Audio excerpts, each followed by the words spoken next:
about in Back from Heaven's Front Porch, it's fiction, but very much based on what happened to me.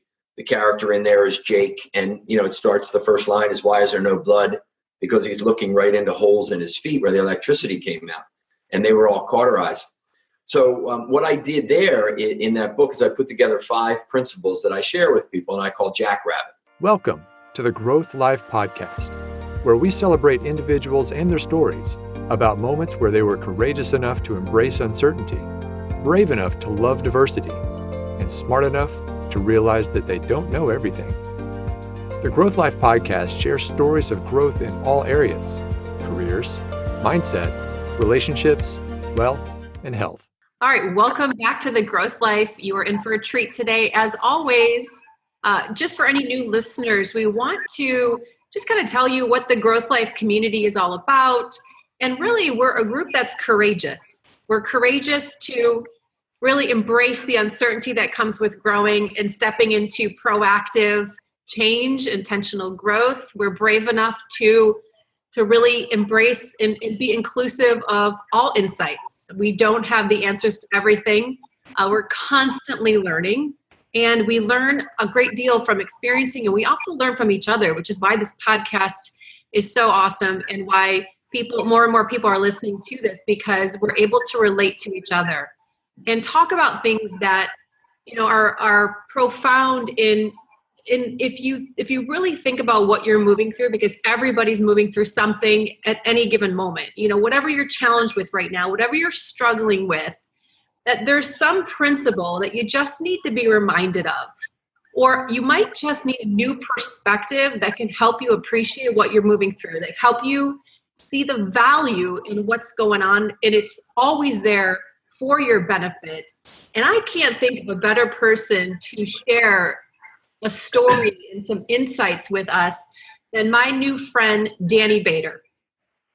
New to the Growth Life community, but certainly not new to the Growth Life. He's a pretty incredible man. So I just want to say hello, and I'm going to read some fun things about you so our audience gets a better perspective. It's cool. Thank you, Tanya. I appreciate it. It's great to be here. I'm glad that we're new friends for sure. Yeah, we clicked right away. Yes, we did. All right, so Danny, here we go. Just a few fun facts. So you are an author of 3 best-selling books, not 1, but 3. One is Back from Heaven's Front Porch, which I have a feeling we're going to talk about a little today. It's a #1 Amazon bestseller. Congratulations. Thank you. And it was also featured in Success Magazine and recommended to anyone who's looking to have a more fulfilling and meaningful life. Sounds like a must-read. After a near-death experience, which we talked a little bit about, when we were prepping for this, and I'm so looking forward to the audience hearing about this. A near-death experience that left one of your good friends dead. Yeah. And you really earned real-life expertise in moving through tragedy and harnessing the power of vision to live a happier, more productive, and more fulfilled life. So welcome to the show. And when you talk about, in the book, coming back from Heaven's Front Porch, and I know conceptually you talk about coming back to life.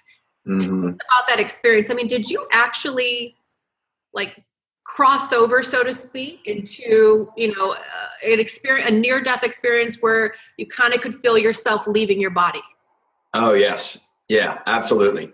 So me and my buddy, Bruce, I was working with him, and it was the end of the day, and we were low on the ladder, and we thought we'd miss the electric lines. And tragically, we didn't. He hit the top of the ladder by about 1/4 of an inch.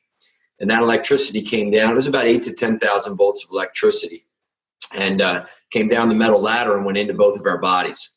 And it killed, as you said, it killed both of us. I came back. But the experience was this: as soon as the electricity hit my body, I had a tremendous jolt, as you can imagine. And in an instant, I thought I was shot, or I thought that there was a nuclear explosion or something of that sort, because the whole feeling was just so foreign to me. And then I had an absolute calm and an absolute peace. And I kind of knew, I knew I was crossing over. I knew I was dying or dead. And I wasn't upset, angry. It was very, very peaceful. And I saw the other brother coming down from the roof. And I was yelling to him, get your brother, get your brother. I wasn't yelling for help to me or whatever, because as I said, it was just such a wild experience, but I knew that I wasn't there anymore, So I saw him coming down the ladder and I was yelling to him to get his brother. And then when you asked, did I feel like I left? At that point, I felt like my energy, my spirit, my soul, my force, Yoda would say, force, whatever he would call it, right? It left. My body laid on the ground, 28 years old, 6'1". But there was that part of me that left for sure. And it was joined with what I believe to be, the source of all the energy that we have, all the spiritual and the divine energy. I call it God. That's my belief about it. But I think all of us know that there's something bigger than us. And there's no question. Our hearts and lungs and brains, we need them. But I believe that other energy is what makes us go. And when it's time for that to return to its source, it does. Wow. What an interesting perspective at 28 years old to feel what it could feel like to leave. Yeah. To be done. And then let alone have somebody that you're close with not. And can you walk through what that felt like, just to have the realization of now you're back, you're alive, but the person next to you didn't make it. I mean, what did that do to you? Oh, yeah. Right? That was the worst feeling I ever experienced in my life. As soon as I came back, and then what happened is his brother was working on him. So when I came back into my body, about 8 minutes after I was dead, I'll tell you how I knew that. I crawled up to the one brother working on the other brother, and the one looked at me and said, "How are you here?" And I said, "I don't know what you're talking about, but let me help out." And we did CPR until the paramedics came. And then I went away, I moved away, and I was sitting against the fence, and the other guy came up to me and he said, "What happened?" I said, "I guess we hit the wires." And he said, "Yeah, I know, I heard it." And I said, here's the interesting part, right? If we can use that word, interesting. He said, "I heard it." And I said, "I know, I saw you coming down the ladder. I was yelling to you to get your brother." He looked at me, he said, "What?" I said, "I was yelling to you. I saw you coming down the ladder to get your brother." And he looked and he said, "No," he said, "You didn't say anything." He said, "I came down the ladder and went to you first. You were in fetal position. I rolled you over. Your eyes are all rolled back. You had foam all over your mouth, no heart rate, no respiration rate." He said, "I worked on you for several minutes and then just gave you up for dead. And then I ran across the street, called 911, ran back past you, still dead, and then went to his brother." So it was by his estimate that he would say, somewhere in the neighborhood, eight minutes or so. From the time it happened, he worked on me, he made the call, and then by the time the call gets into paramedics or whoever, and they get there. So, there's no question that I left my body for a little while. Wow, that's quite incredible. So would you say it was one of those, a miracle where, I don't know if you had a chance to talk with the medical doctors and experts around that, but I mean, is it one of those things where it's such a rare case to be basically electrocuted and be out for 8 minutes and to come back? Like, what's the likelihood of that? Yeah, well, the likelihood is if you, number one, I don't think the likelihood is very high. The likelihood of you coming back pretty healthy physically, we'll talk about the mental journey. But after 4 minutes of no oxygen to your brain, that you're not in good shape when you come back, if you should come back. So yeah, I tried to figure it out for many years, and then I didn't try anymore. I was just thankful that I was here. People will say, do you wish it didn't happen? And I'll say, not really, but I wish my friend lived. That's what I would have changed about it. Because the growth you and I have talked about, the journey that took me on, has just really forged me into who I am today. And I think it laid the foundation for the work that I do and the vocation, that you and I have in supporting other people on this journey. Wonderful journey called life, but certain times when it's pretty shitty. And that's when we have to rally and seek some support and move through it. Yeah, absolutely. And it's funny, I was going to say that too, because I know this experience in your life you had shared really shaped what you were ultimately going to do in your career, and how you were going to use this. And I know there's some fundamental things that you write about in your books that this experience has taught you about life, and about something you feel compelled to make sure that other people know that Sure. you've been gifted with. So can you share some things with our listeners here around what you've learned and what this has taught you that could be inspiration to someone today? Oh yeah, great. I'd be happy to. The main thing that I learned out of it is that for me, it all begins with vision. And I know you and I have talked about it a lot, and certainly Rod and Chris and all, you do a lot of great vision work. But when the accident happened in July, I was very depressed, post-traumatic. I blamed myself for my friend's death. I was in an abusive way with, alcohol and some other things. And I went to the Outer Banks of North Carolina in October, probably just a day or two away from self-destruction. And I called my mom one time down there in a payphone. When I talk to younger kids, you talk about phone booth and they laugh and they're like, "What, is that an app? Should I have that on my phone?" I'm like, "No, it's this thing you used to go in and make a phone call from." So I remember I called my mom and she said, "When are you coming home? We can't wait to see you." And I had a lump in my throat this big, because she had no idea how messed up I was. She knew I was struggling, but not to the point of taking your own life.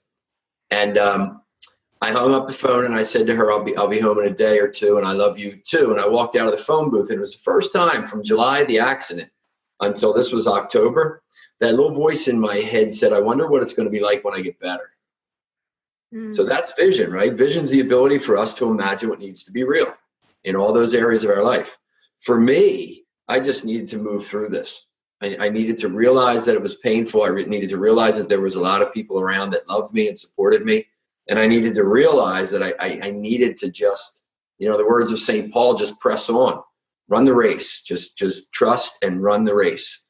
And, that's the main thing that I learned. So when I wrote about in Back from Heaven's Front Porch, it's fiction, but very much based on what happened to me. The character in there is Jake. And, it starts, the first line is, "Why is there no blood?" Because he's looking right into holes in his feet where the electricity came out, and they were all cauterized. So what I did there in that book is I put together 5 principles that I share with people, and I call Jackrabbit. They're called Jackrabbit because the jackrabbit has really good vision, right? Because I just talked about the importance of vision. A jackrabbit's eyes are back on its head and very high up. So it essentially can see its whole environment, which is really important for us as people.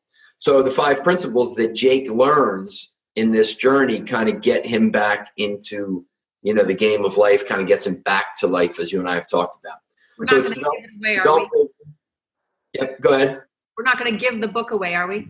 No, we're not going to give the book away. No, I mean, like the story, right? We're not going to give like the ending, right? We know it's some information that won't ruin it for people, right? Right. Yeah, no, it's just the principles. Vision is one of them.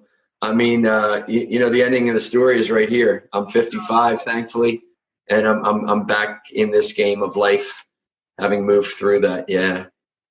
All right. So no, we won't give any more away. No, it'll just be all the incredible storytelling that you have, and definitely some of your skills. And thank you. It's kind of you and generous of you to share your principles and give us a summary within the book too. And so carry on. I know I interrupted you, and you were on vision and you were the ability to see your environment and pick up from there. I thought that was awesome. Yeah, so I think that's the main thing. And when I work with people in my workshops and in my writings, and even in the other books too, Abraham's Diner, right? And then the most recent, I Met Jesus for a Miller Lite. Vision is a common theme there because so many people are struggling with different areas of life. And what's really powerful is it's not unicorns and rainbows. You gotta honor the struggle. You gotta realize that you're in it right now and that life's not perfect. But what's really powerful is to see the other side. What's it going to be like when I move through this? Whether it's a health issue, a divorce, financial, jobs, struggling maybe with some relationships or our kids. It's really powerful to get your brain starting to be engaged, to say, okay, this is possible now. I trust that we can move through this. And then you kind of back into the action and the thinking and the support and all those things. So yeah, vision's at the core. I think it all begins with vision, in business and in life. Absolutely. Absolutely. I'm so glad you brought that up. And the big picture, you got to be able to see the big picture. And I know that's a big theme for us in our programs Yeah. as well. Yeah. I'm actually enjoying that class that I'm taking right now. Awesome. I think I'm on day 8. Tomorrow will be day 8. Yeah, it's very well done. I'm enjoying it. It's great. It's so great too that you can appreciate the importance and the power of vision. Oh, sure. And it's Yep. like you brought it up too. When you came back from life, you didn't really start to live until you started to imagine that I can be more, I can do more. Oh, sure. Yeah. And that's such a beautiful. Well, here you are. Would you say 55 years old? 55. Yeah. Yeah. Here you are, healthy, making a career out of bettering the lives of other people, inspiring people, and yet you're casting the next new vision for yourself. Oh, yeah. You always have to be. You always have to be. But there is that big distinction, as you talked about there. I have a line of T-shirts coming out, and they'll have Jackrabbit-isms on them. And one is, there's a hell of a difference between living and just living and being alive. All right. So there's a character again in the book. I don't want to give too much away, but that was a really big shift for Jake, the character, to get, in terms of their belief. Living is kind of going through the motions. Living is going to a job you don't like right now. Living is accepting the fact that you're not where you want to be. Living is, kind of hopelessness. Oh, well, it's just life. And being alive is saying, no. This is a gift. Every day when I open my eyes, I'm kind of back to life. And I've got to create some really cool shit now for me and for my people, So there's a big difference for me between living and being alive. And trust me, I've just lived a lot of times, and it's not where you want to be, I don't think. Right. So when you say being alive, I love that concept. Can you share a little bit more about that? Yeah, being alive, I think, is having a big, bold vision, right? To say, hey, we're going to go out here and create some really cool stuff. Being alive is taking care of your body, to whatever level you want. You want to be healthy. It not necessarily have to be, skinny or muscular or whatever. You want to be healthy.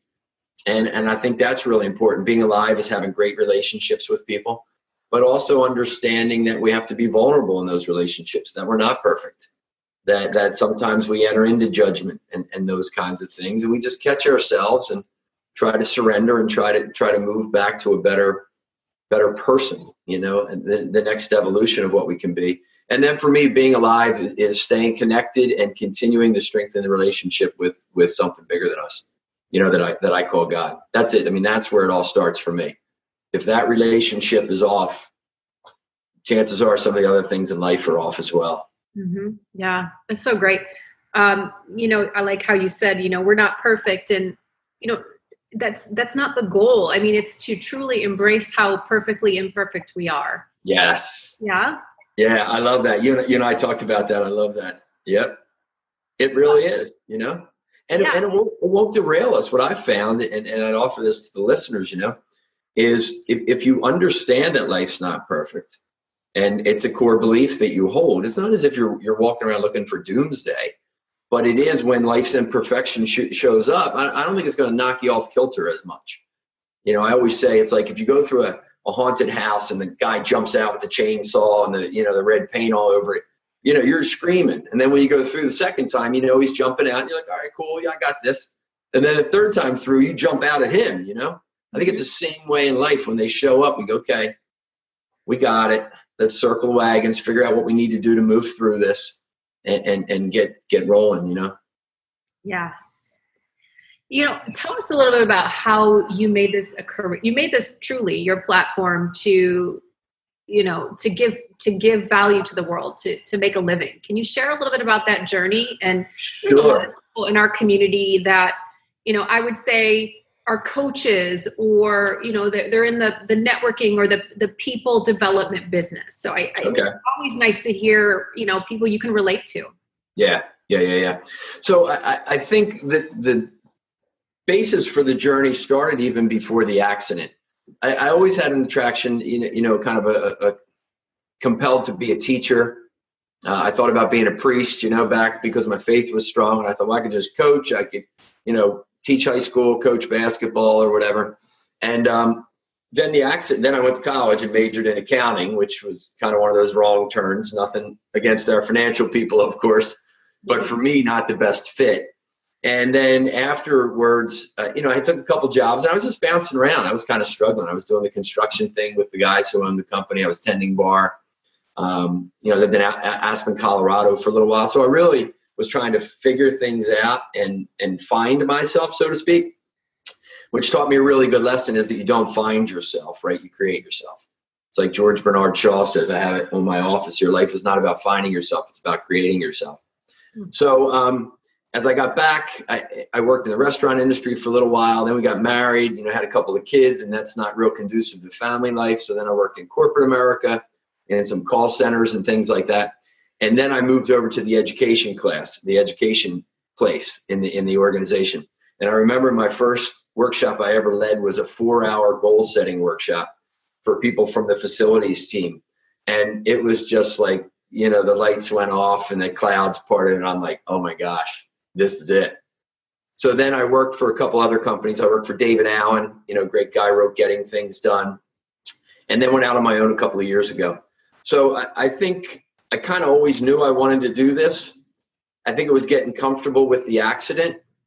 And the hardest thing for me to work through was that my friend died, and now I'm going to write a book about it, and now I'm going to tell this story to inspire others. So there was a bit of guilt inside of me, because I just blamed myself so much for that accident and for his loss. But his wife and his kids and a lot of other people in that inner circle never blamed me at all. So it really took my journey to get there and say, hey, man, this was just a tragic accident. And if you can use this as a foundation to plant some seeds of inspiration for people to help them move through some tough times, then you have to do it, Yeah. And that's I don't think I really got there probably until a couple of years ago. Some probably 20, 24, 25 years, there was always a residue in there, kind of a guilt. But I feel pretty good now. That was a tragic accident, and we all have them. I one of the things when I work with people and I speak, I'm never surprised anymore. Like somebody will come up afterwards, with tears in their eyes or whatever, and they'll tell me their story and their journey. And it's just, man, we all have our story, So if we can support one another, I think that's, especially for all of us in this community, and anybody, even if you're not a coach or a speaker or an author, but yeah. That's, I think that's why I'm here. Oh yeah. I mean, I like how you said everyone has a story to tell, and at what point do you do the introspection and reflect on really capturing that story and being able to share it and right. Having the courage to share it. I mean, I think there's a lot of people that want to share their story or they want to write a book, and Amazon kind of helps people to be much more successful with authorship and exposure. I mean, for you, I know you just wrote your book a few years back, and it maybe you weren't maybe as aware of what you would be going through. The journey in even writing the book sounds like it was healing for you. Yeah, that's a great point, Tanya. It really was. And there were parts, I had a great editor as well. Actually, I had two editors on the first book, Harry and Sue. But it was, and when I wrote about the accident, that was like the hardest part for me to write. Just all kinds of emotions would well up inside of me as I wrote it. And then when I wrote about, the experience of my soul leaving my body and coming back, that was so freaking hard to write too, because you're trying to write about an event in our English language, like in human terms, which wasn't human. I mean, I can never describe that. I could never. And my editor, she said, well, just keep going. People will get it. But it's just, it was just, and that's the reason, when I came back, why I struggled so much, because, I didn't want to be back. I had my mom and my dad and my girlfriend at the time, my wife now, 6 brothers, sister. I had a lot of people that really were there to help me, and I think I kind of hurt them sometimes because I shut them out, because I was just so intrigued, confused, blessed for that little taste of the other side that I got, So I'm in no hurry to die again. I want to enjoy my life and my family. But I'm one of the lucky ones that got a little taste to say there is something after this. So pay attention, my friends, in whatever way you pay attention. That's right. If you go to church, great. If you don't, but pay attention to something bigger than us. That's right. I appreciate that you feel like I don't know if the word is obligated, but you feel a sense of, I know too much now. I know what it's like.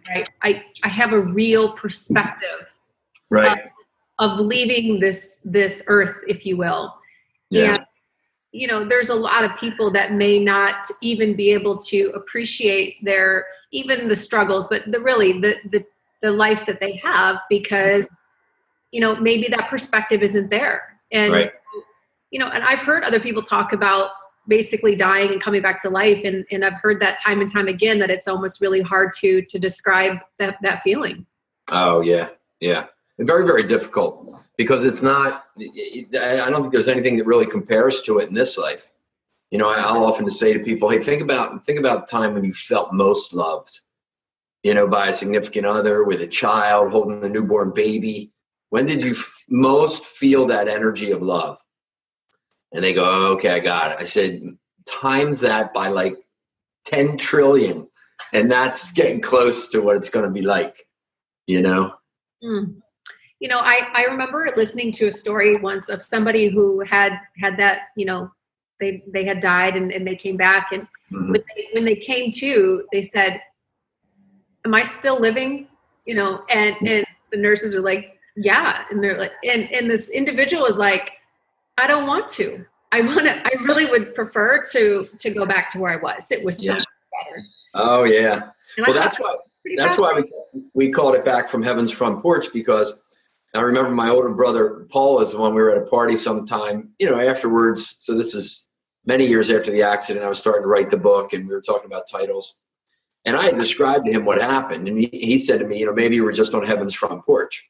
So in other words, if you're at somebody's house and you're on their front porch, you're kind of there, right?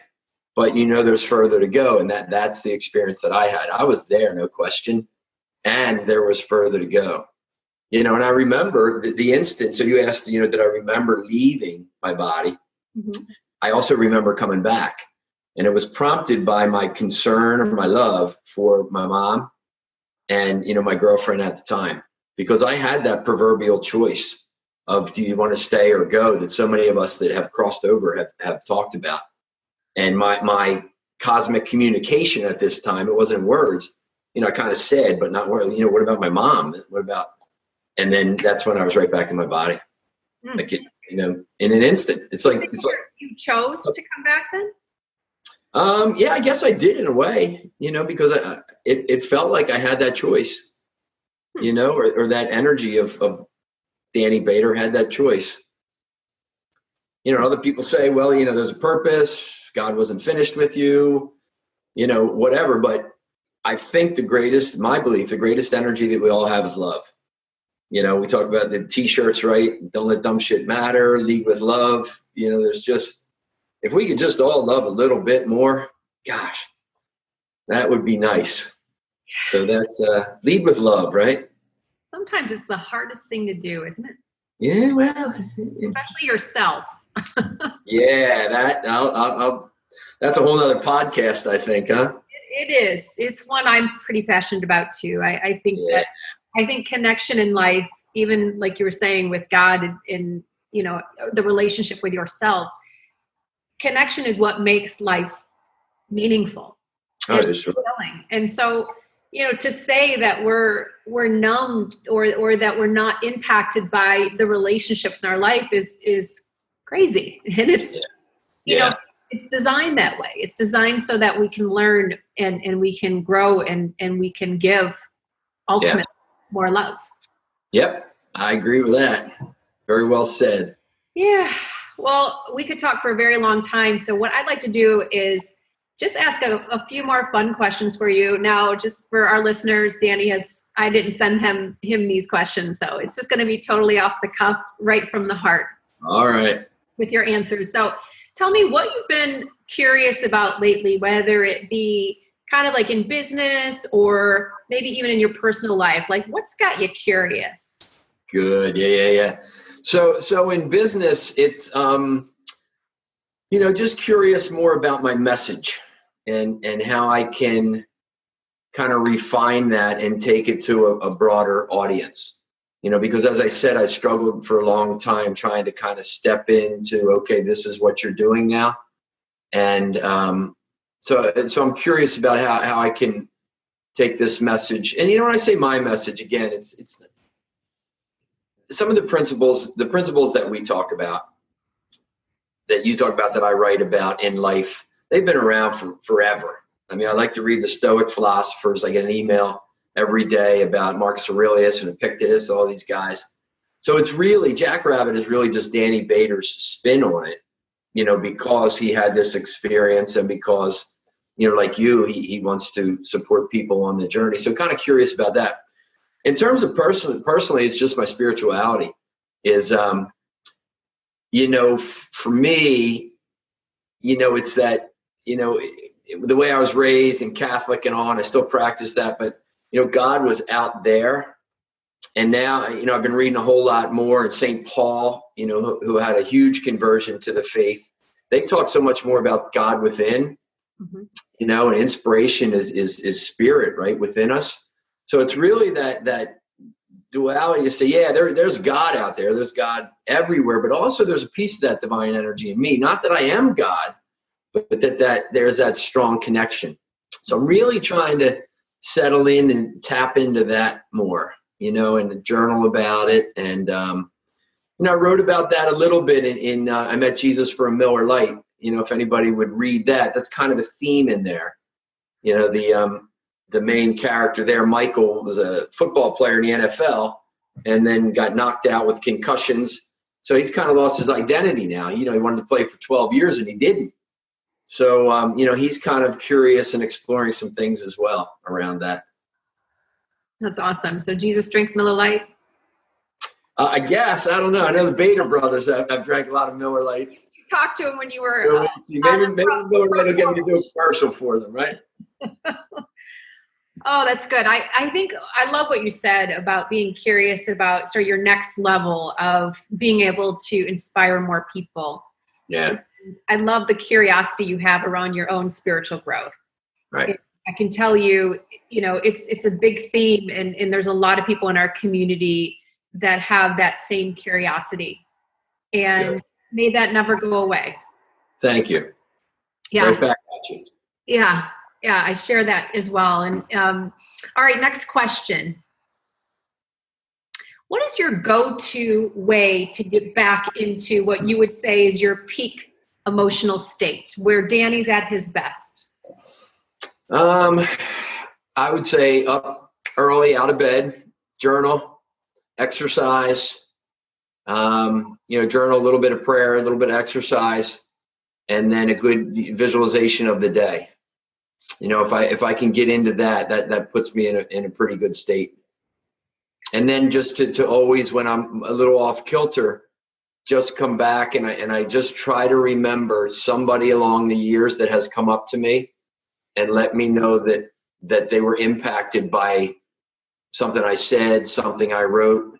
So if you can always get back to that, it kind of moves you through some of those tough times of, like you said, where we're not loving ourselves as much, or we're not feeling like we're not in the groove of work, writing, or maybe we did a workshop and we just didn't feel the energy from a couple of people.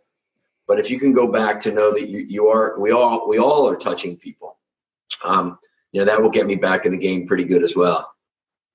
Yeah, I love your morning routine. I think it's a pretty collectively accepted concept to start your day off. Like, that's the best time of the day to set your day up. Yeah. For your optimal state. And like you said, I try and do it as often as I can. And I would say, generally speaking, it's easy to get off course from starting your day. So if this is a reminder to anyone listening right now, Danny told you, it's maybe the nudge to do it tomorrow morning. It's the nudge to be more consistent with it, because it really does impact your all your interactions. You know, Yeah. it impacts your creativity. It impacts the words you say. It impacts, you know, how you feel. And Yeah. so, you know, it's a important thing. And we talk a lot about being able to, how do you get back to your best? You know, Yeah. and it begins with starting your day with what fuels your best, right? Yeah, yeah. And your network as well. You got to have, you know, the happiest people are the ones with the strongest relationships. So you got to make sure there's just so much science out there on that.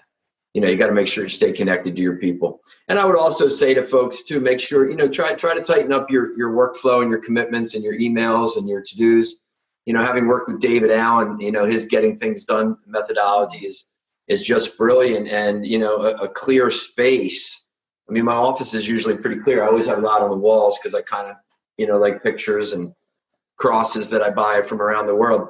But if your head is clear and you're not trying to hold on to all your to-do list up there, you know, that's going to create some space for, you know, for creativity and some resiliency as well when you need that. Perfect. Very, very good. All right. So I'm just going to do one more question, and there's so many more I could ask you, but last question here. What principle or two, and let's not say, let's let go of the vision, because I really feel like you covered that beautifully. If you were to move into one or two more, what is true for you as it was like when you were 30, as it is today? What is still true for you, even with all of your growth and all of your, you know, lessons? You have 4 children, right? 3. We have 3. Three children, and, you know, still married, and, you know, changing and evolving in your career and kind of starting again in your 50s. Can you tell us a little about what is still true? And it could be a couple of things. I think the other, you know, the 2 that pop up really is, you know, the principle that I call is know thyself. Socrates talked about it, but for me, I kind of boil it down. The biggest piece of that, I think, is to really watch your head and your, you know, your beliefs, and then that mindset that's created through your beliefs. So I'll always say to people is hold useful thoughts. HUT, right? HUT, hold useful thoughts. So when they go, what do you mean useful? I say, okay, is the way of thinking right now useful to you going to create what you want? And they go, well, tell me what you're thinking right now. And if they're blaming themselves, or they're blaming somebody else, or they're pissed at somebody else, or they don't see the possible path, you know, through the woods, so to speak, they're not really useful thoughts. So, you know, then we just go back into our coaching and say, how might somebody else think about this? What advice might you give somebody who's in this spot that you're in right now to kind of get them going there? So I think it's really important to hold the useful thoughts. And probably the other principle or belief that I have is that this is a wonderful life, you know, even with its perfectly imperfections. So that's as true today, you know, for me as it was years ago. And I think it's getting truer. I guess it's kind of as I'm getting to the end. I remember one line I wrote about, somebody once told me, he said, life's like a roll of toilet paper. The closer you get to the end, the faster it goes. And I said, yeah, indeed. Yeah, it's beautiful. All right, well, let's wrap it up then with saying, because I know you and I had a conversation before this where you had said you have adult children, and you were so delighted the other day because you heard, I think you said it was your daughter who was using some of the same principles that you teach. Yeah. That feeling of saying, oh, wow, my children were listening. I know. They call me Prophet as my nickname, so I don't know if that's a compliment or they're busting on me. But Lizzie's a senior in high school and works really, really hard. Was gymnast for years and now is a really good runner. She's going to go off to the University of Pennsylvania next year.